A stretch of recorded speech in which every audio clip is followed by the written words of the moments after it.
Когда 31 января 2000 года при выходе из осажденной чеченской столицы чеченские воины узнали, что выход из города Грозный заминирован, кто-то предложил пустить русских вперед, военнопленных, мол, их не жалко.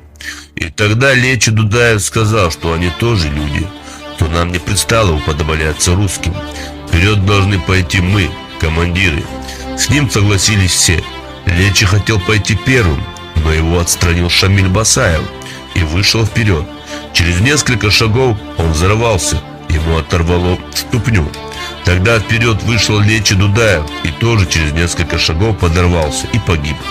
За ним разминировать проход своими телами пошли остальные чеченские генералы.